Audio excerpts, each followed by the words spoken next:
microphone, adjusting the microphone so you people at home can hear us talk about sports. It's the Chasing Points podcast. You are welcome for this, and if you don't like it, well, you know what you can kiss. Hi, gentlemen. We're back. This is the Chasing Points podcast. That went on for like nope. That just came off the top. It just came off the top. You know. No. I'm pretty sure people are probably turned off the podcast, so I'm sorry to both of you in advance. If they did, if you made it through that, if you made it through that, kudos to you. You should probably play the lotto. You deserve it. I hope you win after hearing whatever I just did for you. This is the Chasing Points podcast. We're back again. We got Sam here. We got Harrison here. Myself. No Brendan today. And you guys will see more and more of Brendan. That wasn't just a little preview. He will be around a whole lot more. And we are very, very ecstatic about that. But we are also ecstatic about some sports that we got here. The NBA playoffs. I don't know if we have anything else, but that seems to be what is primarily on the docket. So let's just jump directly into that, gentlemen. Actually, Sam, how are you? Come on. Wow, this is hard. I'm sorry, Harrison. I'm doing swell. Oh, that is phenomenal. Happy Cinco de Mayo. That is, yes. I hope you have a nice cerveza, you know? Yes, sir. Day, as soon as this, it's tacos and all of that, as soon as this podcast is over. So I love that, man. I love that for you. All right, let's go right into the NBA playoffs. What's up, man? So, Harrison, yeah. I know you're okay. So, NBA playoffs, quick first round recap. You got the Nuggets. They won Game 7 against the Clippers. I did not see that happening. James Harden sucks in Game 7s. He only had 7 points in Game 7. I forgot the clip has started to go viral again of a announcer and basically saying that James Harden never shows up in Game 7. And I'm sorry, the proof is in the pudding. He just doesn't show up in Game 7s. The Warriors beat the Rockets. If you did not get a chance to watch that game, that was a really, really good game and a really, really good series. Just shout outs to both teams. I think Harrison. Well, I said before that they were really, really young, and Harrison said the athletic part about it, and that was the only reason that I didn't really kind of pick them to go for it, but I still could see that this would happen, and the championship quality or experience that the Warriors have, amongst having a player that nobody thought was going to absolutely take the place of Steph Curry. Buddy Hield was the one that absolutely went out on your bingo card. I don't know if you've seen the gifs or / memes of him as Donkey from Shrek, but it's absolutely hilarious. I have not. You should check that out. It's phenomenal. But shout out to him having a career game in one of the biggest moments out of. Definitely did not have him on the bingo card of him being have an MVP caliber performance in a game, but phenomenal for that. You got the T-Wolves who beat up on the Lakers and literally beat up on the Lakers. I know there's questions about the roster. I know also there's something here is the Giannis sweepstakes have started as well. So Rockets, Spurs, who does he go to at this point to help their team get better? The Thunder, I don't really need to talk about that series because we knew that was going to be what it was going to be. In the East, the Knicks beat the Pistons in 6. I will say that playoff basketball in Detroit is something that I've missed for so long. Yeah. And it was to hear even the Knicks players say the energy in there was electric. That says enough, especially from guys that play in probably the best atmosphere in the NBA, which is in Madison Square Garden. I think that speaks volumes for the energy that the Detroit fans put out, and I want to give them kudos for that. I think they have a young superstar in Cade Cunningham that is absolutely phenomenal. And I know that was what some people put put the Pistons over the Knicks, but I don't think they're ready yet. I think they could be back there next year, though. Just to see where this team was even last year. I mean, they paid their coach, the highest paid coach in the league or whatever, and got rid of them after 1 year, and here we are with that same core, right? So, fun series. My wife was in Detroit and during game 6 and saw a lot of really sad Piston fans, but internally she was smiling. I mean, Detroit fans are probably used to losing, so unfortunate. It's crazy to think it's been like 20 years since we saw Detroit basketball. Yep. Yeah, but we're old, guys. Yeah. It's 20 years. I mean, I remember the Rip Hamilton, Chauncey Billups, Ben Wallace, Rasheed Wallace team really, really well. I loved watching that team, even though they scored like 60 points a game, but they held their opponents to 50. And but it's been a long time for Detroit. So it's nice to see them back on the map. And I don't see them going away no time in the soon. near future. They're right in their window. So kudos to them for sure. Shout out to Tayshaun Prince. I don't know where you're at in the world, but Tayshaun's my guy. I always think of that team like, what if Melo or Wade or Bosh were on that team? Melo was supposed to be there, and that's why I say it. It's just I don't want to even for another day. Harrison would have hated that. If you didn't know, he has a love-hate relationship with Melo, and it's predominantly hate. Pacers, I respect Melo. Now you do. It's changed over the years. I always hated the comparisons to LeBron. That's really it. Okay. Like he was just it was always that argument, and I'm like, he's just not, and that's okay. But he was still a great player in his own right. One of the greatest scorers ever. I still appreciated him for what he was. He just wasn't what his fans may have propped him up to be. But I'm not going to hold that against him. He had a wonderful career. He's a sure thing Hall of Famer. He won tons of gold medals, like one of the greatest Olympians we've ever seen, basketball wise. So shout out to Melo. And he's had a great post career too. His podcast is really, really good. So, for sure. Pacers beat the Bucks. I think we talked about this a little last week. We don't know what's going to happen to Dame. We don't know what's going to happen to Giannis. We don't know what's going to happen to Doc at this point in time. We don't know what's going to happen to anybody on that damn team.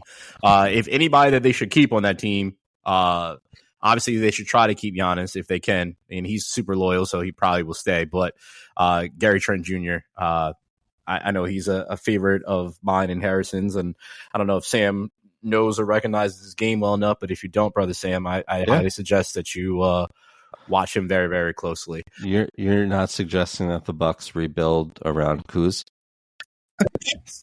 Sorry. Celtics take care of the Magic in 5. Magic, as I've mentioned last week, they'll be fine once their team is fully healthy. And the Cavs swept the Heat, which I think was a disadvantage for them when it came to the first game of this first series. So, gentlemen, before we go into the conference semifinals for the West and the East, anything that you'd like to say about any of those past series? I'm just really interested in where the Rockets go from here. I mean, they have such a great young core.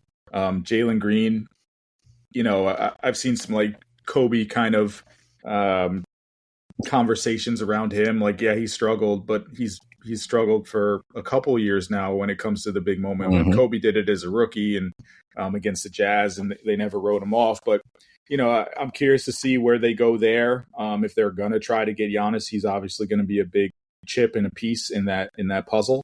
But do they want to move off their core? Do they want to just stay intact and run it back, which they could well do? They were second in the West. They had a great season, and they brought the Warriors to the brink of elimination. And we obviously respect the Warriors and their dynasty here. So just curious what the Rockets do. A lot of the other ones they need a scorer really bad. They need someone that can put the ball in the basket. They just didn't have that.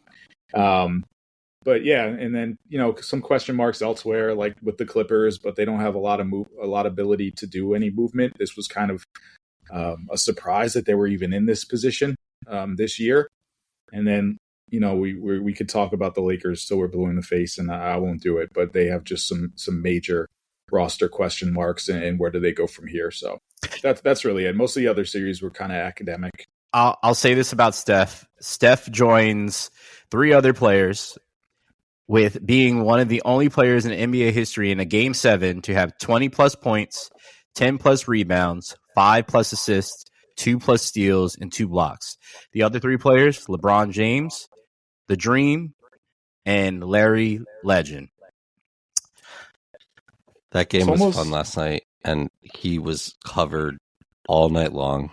And we were talking last night, the 4 of us, about the Thompson brothers and showing up in this, this has kind of been their moment. It's unfortunate that both of them, their teams are out in the first round here, but he had that team locked down. Yeah. And but Steph is still Steph. There was just watching him now, what is he, 37, 38, and still just being able to just glide through the pain or wherever, and kind of all the commotion that he causes because of the movement. It's just fun, and the insane dexterity that he has to just put up any shot, and it's more than likely going in. It's crazy. I would say the Warriors were lucky to have a man kind of go out with a calf injury, but the Rockets couldn't really score anyway, so I don't see it being much of a difference. But yeah, just talking about Steph, it's almost time to start, talking about those all-time top 10 rankings and where does he fit in. Yeah, absolutely. He's getting 37 years old, pretty close to done. I mean, he's still got years left, and he's got the longevity and the shooting ability to last much longer than normal guards do. But it's an interesting conversation. And the discourse is just going to get louder and louder. You still see the Steph versus Magic kind of comparisons. And for me, Magic is still ahead of Steph. But when we're talking best point guards in the game that the game has ever seen, Steph is in the conversation. Even though he's technically a shooting guard, but we can argue that for life. What do we call He's got the ball. He does a lot with the ball. He commands a lot with the ball. And it's the same with Magic. I know. You call Magic a point guard, but he's 6'9" and plays in the post. Correct. Runs entrance. He just does it all. People can argue from different angles for sure. I find it interesting that I had a conversation with somebody last night on X, and basically said that it's time for Bron and Steph to retire. And I said, how quick we forget what Steph just did in the Olympics. How quick we forget television? What he just did there. Yes, he was covered last night, but yet and still, that's the beauty of basketball and great players is they don't necessarily need to score so much. Just the fact that they have all the attention on them and you have to double team and try to hedge on screens and cover baselines and do all that stuff is because he's so great, and all he needs is a split second to put the ball up, and you have to think about that every second of the game and understand how tiring that is, knowing that man will cross half court and can shoot a 3-pointer and it just be a free throw shot for him. I mean, damn, he doesn't even have to cross the half court line. He can shoot it behind it and still knock it down. The fact that you have to think about all that still, and you're going to sit here and tell me that he's going to retire. Have fun, people. We're so quick. Yeah. We're so quick to want to turn the page, and it's why can't we just have both? Yes, Steph is still playing, LeBron's still playing, Amin Thompson's still awesome, and Edwards is still amazing. We can have all of that together. We don't have to just write these guys off. And will they play at the same level they played at during their peak? No, but that's okay too. Why can't we just accept that and just enjoy it? Agreed. Yeah, what LeBron's doing at 40 years old. Yeah, I mean, I know nuts. Not a great series for his team, but just the. He's on the court, he's playing hard, and he's Steph could play till he's 45 if you just throw him in a corner and catch and shoot. Once he can't kind of, facilitate the offense anymore. If he wants to, he can. So again, LeBron's stats pretty much average this year was eerily similar to his MVP year in Miami. So you take that for what you want to take that at, but I guess he should retire. Western Conference semifinals, Thunder Nuggets. We got game 1 tonight, Monday, 9:30 when we're recording this. I have the Thunder in 6. Sam has just the Thunder. He doesn't have them winning in any series number. Yeah, I'm not good at this. Harrison has them in 6, and so does Bacon. I'll just be real quick on why I believe that. It's just I think I'm just trying to give respect to the Nuggets because they still have a championship caliber team. I still don't like the firing of their head coach. Still think it was wildly dumb, but that's just whatever, teach his own. And you can kind of see that it's like Jokic is coaching on the court himself. I just think that they still have a good young core, and just with him being one of the better players in the league, there's no way they're going to get swept. But I still believe the young Thunder team, I'm not really putting anybody over them. I have that. I think the conversation is going to be real interesting when they're going to announce the MVP, I think during this round, and it's going to be either Jokic or SGA. And I just have a feeling it's going to be Jokic, and I'm just going to disagree. Same. But the conversation will be very interesting and probably a little bit heated if that's the case. I just think this Thunder team is on a completely different level defensively. And I think the Nuggets they're still very good. I just think they're not as good as they have been. Mm-hmm. And I just think they have some holes that the Thunder are going to be able to expose. Exactly. The depth is so crucial. We talked about it during the offseason and the preseason. If these guys get more expensive, you start losing really important pieces. Yep, exactly. So, yeah, that's why I'm going Thunder. I think they're just such a complete team. And just their defense alone is really, really, really disgusting. T-Wolves Warriors game 1 is Tuesday, 9:30 p.m. I have Ant-Man winning in 6 because his team runs off of him, even though, as we talked about last week, you got the Nas Reeds of the world that are absolutely a big influence in there. I just believe that their height alone is going to be one of the key factors here in the series, and their physicality is unlike any other really right now. So I that's why I give them the edge for sure. So I have them in 6. Sam has the Wolves. I'm assuming he has them in 6, 7. Sure. Yeah. Okay, we'll go with that. Cool.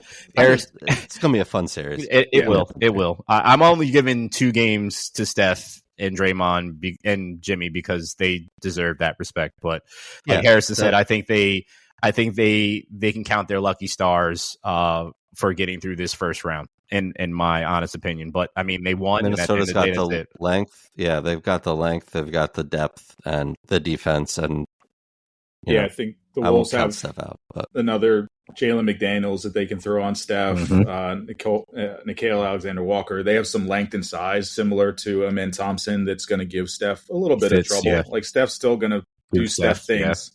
Yeah. But I think just matchup wise, the size will hurt them again. It hurt them against the Rockets too, and the T-Wolves are just more of that with an actual scorer that can put the ball in the basket on the other side in Ant Edwards. So it's the Rockets and T-Wolves are very similar. The Rockets just didn't have that offensive output where the T-Wolves do have it. And the T-Wolves have Ant.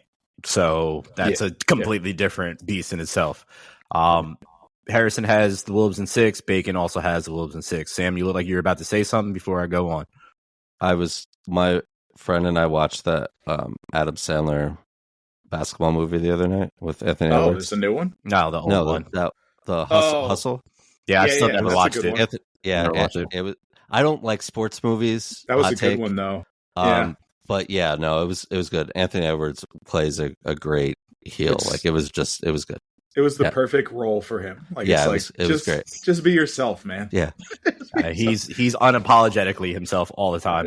Yeah. And to think he wasn't going to go 1. Remember the conversation at that draft was like, who's going number 1? Yeah. It's like, that looks like a stupid conversation now. It was so dumb. I loved him out of Georgia. He's a 6'5" point guard. Like, come on, guys. Like, classic overthinking. Let them keep overthinking. I hope it benefits teams like the team that I like, that it's nowhere near the playoffs. Cavs versus the Pacers. The Pacers took game 1, 121 to 112. The second game is on Tuesday, 7 p.m. I have the Cavs winning in 7 if Garland comes back. I think that's a huge piece missing right now. And if the Cavs, like I said before when I was talking about the Cavs sweeping the Heat, that was an easier series. This is not going to be an easy series, period. So they need to wake up and wake up fast. They punched them in the mouth early. They stole one the Pacers stole one from them in the Cavs home. They need to wake up soon. Sam has Indy. Harrison has Indy in 6, and Brendan has the Pacers in 6. Why do you gentlemen both have the Pacers? I think we get the benefit of seeing game one. I don't know if I would have picked Indy beforehand. I do love what the Cavs are doing and how they're playing. The Pacers took a lot of that away. There was a lot of isolation in that first game from the Cavs that I don't love, and that's not how they're most effective. Yeah. So if they can get back to moving the ball, this is anyone's series, but I really liked how the Pacers game planned against them and took them out of it. I think Halliburton can match Mitchell very well. And if the Cavs don't have Garland for 2 more games, I just don't see how they recover from that against a team that's pretty much just as talented, just as athletic, brings all the same things to the table with a great coach in Rick Carlisle. So, yeah, it's kind of just going off of game one and using that as a cheat code. But I really liked what the Pacers are doing, and I could see them getting back to the Eastern Conference semis, which would be remarkable because no one really thinks about the Pacers that much, but that would be 2 years in a row where they're, in the conference championship. So, yeah. I won't be missing this series at all, but I will be missing Tyrese Halliburton's dad on the sideline. I know we didn't talk about that, so I'll just talk about it briefly. If you didn't see it, you're living under a rock. Definitely go take the time to see it. At the end of them winning the series over the Bucks, Tyrese Halliburton's father went on the court with a Dollar Tree towel of Tyrese Halliburton waving in his face and in Giannis's face. And Giannis, very respectfully, definitely said what he had to do, basically looking down at him and essentially sunning him, and basically was telling him in so many words, like, I could mess you up right now, but I'm not going to. And he handled it extremely well. What he did at the press conference, he gave another one of his epic speeches. And you take what you want to take from that. But I did love that Tyrese came on and said, yeah, no, my dad was out of line. Yeah. He was like, that was just, he's like, I talked to my dad. And I know some people would probably take it, if you're old school and you grew up in the generation we did, some people were like, you did what to your who? His dad was out of line. Point blank. There's no way around it. And for the foreseeable future, he will not be at any Pacer games, home or away, or I think any NBA games at all at this point. Not in the building, right? Yeah, not in the building or not on the road. Nothing. Yep. Nothing for that. Crazy. So good job. Keeping it real goes wrong. Yeah, good job. Like, your son is one of the best players in the NBA, and now you have to watch at home. You can't even watch his career up front. Good job. I got to head out. Bye, Harry. See you. Celtics in 7. Celtics in 7. Okay. Sorry, Knicks fans. Wow, that's very interesting. In 7. He gave them a lot. Looking forward to what you guys have to say about it. Okay. Well, I'm going to say something about it right now. So goodbye. Right. Sam, Celtics, Knicks. Game 1 tonight, Monday when we're recording, 7 p.m. I have the Celtics in 6. You have the Celtics. Harrison has the Celtics in 7. And Brendan has Knicks tape in 7. Clearly, Brendan is delusional, and he is using his fan bias here, which is completely fine. I wanted to, man. I wanted to, but I'm glad you didn't. I'm glad you didn't. I love this Knicks team, as you know, but would I be surprised? Yes, but they're good. Yeah. I just think the Celtics, when healthy and clicking, it's going to be a tough out here. So I hate that this is the second round series, but here we are. Yeah. And it's just a testament to great matchups. I mean, even the first round had some just great matchups, seeding aside. So, yeah. But what do you think here? Probably the same as me, right? I just don't think the depth and the, I think the Knicks, the Celtics have. I think the Knicks get their 2 wins at home, because it's the Garden, and the Garden's going to be rocking. And New York, even though I am not a Knicks fan, New York through and through, we all collectively hate Boston. So yeah, that's for sure. It will be even louder than most places. It's or against most teams, because it is Boston. So our infinity and our hate for Boston, which is also a huge form of respect as well too, it's going to be loud in effect. So I think the Knicks pull those 2 games off in the Garden, but outside of that, not so much. And I know there's going to have to be one game that the Celtics take in the Garden, which they definitely will, right? Because it goes 2-2, 1. 1-1. Right? Yep. So they'll have to take one in the Garden. So they're going to lose at least one in the Garden, and it'll probably be the closer, the last game they play there. I think the Celtics are just too good in general. I think they're just too good, and I don't think they really slip up too much. They again have that championship DNA at this point now. They kept most of the pieces. I know Porzingis out here is whatever he is right now, but we'll see. But I believe that I was almost going to say that the Celtics were going to win in 5, but I didn't want to disrespect the Knicks like that. I do believe they'll get at least 2. Again, I love this team, and there were some moments during this Pistons series, and they lost some games they shouldn't have. And I know the Pistons are on the trajectory. We just spent the top of the show talking about the environment and the come up that the team has, but feel like that was too hard. Yeah. Like it shouldn't. And again, I say this with respect. I didn't think it was going to be that hard. And, you're still the Tibbs question of, can you play 6 guys for 40 minutes? And when is that proposition going to start failing? It's already early in the series, playoff season. So we'll see. Yeah. Don't get me wrong. I'm cheering for the Knicks here, but I'm just trying to keep it real. So I respect it. Definitely respect it. You have some MLB here, and I have a feeling that what you wrote here, that you really didn't have too much to this, because I know you very well. I didn't do that. Harrison did. Okay. I didn't put anything for baseball because I thought we were just going to... Well, see, that's a surprise because that is your line, good at baseball. So Aaron Judge is good at baseball, and he's doing what he has to do again. I have a transparent moment with you, Sam. Go ahead. I hate saying this. I really, really do. But I think the Yankees organization is going to spoil the time that they had Aaron Judge in his prime and not win a World Series. Well, I hope they prove me wrong. I hope I'm putting it out in the world and the world comes back and just smacks me in the face and says, Brandon, see, you're wrong. I really, truly hope for that. I know they got to the World Series last year, and I feel that they choked.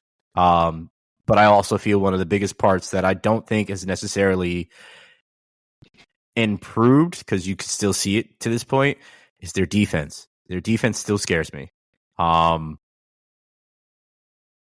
think pitching, obviously not having Garrett Cole this year with what Max Fried, my guy, is doing out there. I think that's a major hit. Obviously, Luis Gil is still injured and is coming back. I don't know, man. I think they have pieces to get there, but then I'm looking at, as we just talked about Boston, I'm looking at the Red Sox and how good of a young nucleus they have. I'm looking at the Orioles, same thing. I could care less about the Blue Jays, and the Rays are the Rays. But then I'm also looking at other teams around in the AL, and then also just the NL in general. And I'm just seeing, my love for farm systems. And I see that I know the pieces that they have there, and I feel like they take forever to bring them up or essentially let them expire on the shelf. It just, I don't know, man. I get bad feelings about it, because I want to see Judge win one so bad. Yeah, it's been a long couple of years, right? And some awful playoff moments, and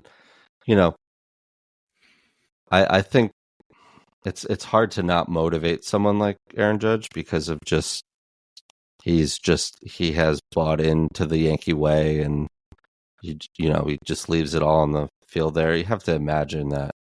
I mean, look at this time a year ago, how awful he was hitting and all the questions of what's going on here. And then he went on to have a tremendous season. And then, that 5th inning in the World Series, like was that started with him dropping the ball? If not, that was one of those costly outs there. So look, I'm just trying to enjoy it, but yeah, I mean, it's been hard because we've been to one World Series since 2009, and you kind of like, well, getting to the World Series is pretty hard. Yeah. So who knows? Again, he's playing out of his mind. He's got advanced numbers that, hard pressed to find anywhere else in the history of baseball at this point. And yeah, I think the Yankees will use the bullets, whether it's, the minor leaguers they need to trade or however to booster this pen, to booster the rotation, to shore up some defense. Sounds like Jazz might be out for a bit. Who knows if Volpe, like, what's the deal with Volpe here? Hopefully he's okay. But you gotta keep going. We didn't expect Luis Gil to win Rookie of the Year last year. Rodon has been pitching really great. He didn't last year, and Max Fried, thank God he's there. But Boston's got rotation issues, of course. Baltimore has they're a young team. They're a really talented team, but there's some issues there, and it's it's still early. But yeah, I mean, you can't help but not think we're wasting it, but just enjoy it, man. Agreed. Enjoy it. I'm trying. It's hard. It sucks. It breaks my heart. It's only May, man. It's okay. Do you care? The Spurs make it official. Name Mitch Johnson the new head coach, which means the legendary coach Gregg Popovich has transitioned from the head coach to the president of basketball operations. Pop is 76, has not coached since early November after suffering a mild stroke. So number one, I want to take the time, and obviously we care. I'll speak for everybody because I know we do. Yeah. But I want to take the time to thank him for being a part of our childhood, because those teams of seeing the Ginobilis, the Euro step is a prominent part in NBA basketball, and Ginobili was the first person that you ever see, and he had the eye to bring a guy like him into the league and put him on the Spurs and the Tony Parkers of the world. Like this expanded. I don't think there's going to be a 30 for 30 or an in-depth documentary probably in the next couple of years talking about how those teams influenced the international game of basketball with the guys that were on their team prominent that weren't from the States that were able to do what they did. But Pop himself, he was a no-nonsense guy, a military guy that had legends on his team. I am sick, though, Sam, that I don't get to see him coach Wemby. And I was truly, truly looking forward to seeing that happen. And I wanted to see how Wemby would grow under his tutelage. But I mean, I know he'll still be in a building, and I know he'll still get his ear. And I don't think that's going to be hard for Pop to do. But I want to salute Pop and say thank you for what you have given us in basketball and what you will continue to give us in basketball, and also off the court. The life gems, the choices that you've made to put what's the name? Becky Ham or Mia Ham? Why am I saying Becky Hammond? Becky Hammond, excuse me. Yeah. Seeing her for what she was and being a phenomenal coach. The coaching tree that he had. I mean, you had to just play their teams play against each other, Steve Kerr and Ime Udoka. It's crazy the reach that this man has. You have the Mike Browns of the world, also a part of that as well too. His hands are just, you can see the influence that he had on the game, and it's still here, and it'll be in and on the game for a while. And always kind of, never afraid to say what needs to be said, right? Yeah, and what needs to be said, and to always kind of be, challenge what needed to be challenged, whether civil rights and a lot of the discourse and BS that's been happening even of late. And it's kind of, Pop was always the voice of reason, as far as the NBA goes. And I mean, he's not alone. And you mentioned Steve Kerr's right up there with him, and learn from the best kind of thing. But just some of these numbers are insane, man. He coached 1,400 regular season games, 5 titles, I love 50 plus games he's won in the regular season, 18 consecutive years, 170 playoff wins, 29 seasons as coach. I mean, again, Hall of Famers, Duncan, Dave Robertson, Ginobili. He's still with the organization. Hopefully he can still be, hands-on, probably not as hands-on as he wants, but will be there. Tim Duncan's still on the bench, right? Helping out, so, and it'll be fun to see what this team does with a healthy, what's his name? Point guard that we love from Sacramento. No, De'Aaron Fox. De'Aaron Fox, yeah, and see what that, and hopefully Wemby can come back healthy. But yeah, testament to him. R.C. Buford was the GM forever there that drafted all those guys too that we talked about and kind of built that culture. And this is an anomaly in sports that a guy can be behind the bench for that long and be this successful. So I mean, just cheers. Cheers to you, Pop. Agreed. Yeah, absolutely agree. We have one more. Do you care before we get out of here? The NFL announced the 2027 NFL draft will be held in Washington, D.C. And then in 2026, so in 2027 and then 2026 next year is Pittsburgh. Do I care? No, not really. No, I don't care. But I do believe the DC one is going to be lit though, so that'll be very interesting. Pittsburgh is just like whatever. I think it's cool that I know you guys talked about this last week. Mm-hmm. Hilarious, by the way, but it's cool that they do this after it being at Radio City or wherever it was for forever here, and to see this all. I think the setting of the National Mall, like if that's where it's going to be, that's pretty cool backdrop. So yeah, just kudos to the NFL for turning this into like what it is, because it's really just it should just be a boring draft, and here it is that it's just turned into a week-long celebration of football, and that's pretty cool. Agreed. Sam, I got nothing else. Anything you want to say before we want to get out of here? I'm good, man. Hey, go Knicks. Okay. Here we go. Okay. Let's do it, baby. We got this. Bing bong. Okay. Yeah, take us out of here, please. What number is this? 169? I don't know. Dude, we've been together a long time. Yeah, it's unfortunate. Kudos. Wow. All right. Well, for Harrison, I'm Sam. Thanks so much for listening. See you next week. Hopefully we're all back and better than ever. That was it? Okay. Go watch Sinners. Phenomenal movie. If you know and love blues and know the history about blues, definitely right up your alley. Phenomenal movie. So definitely go see that. And on that note, bye. Bye.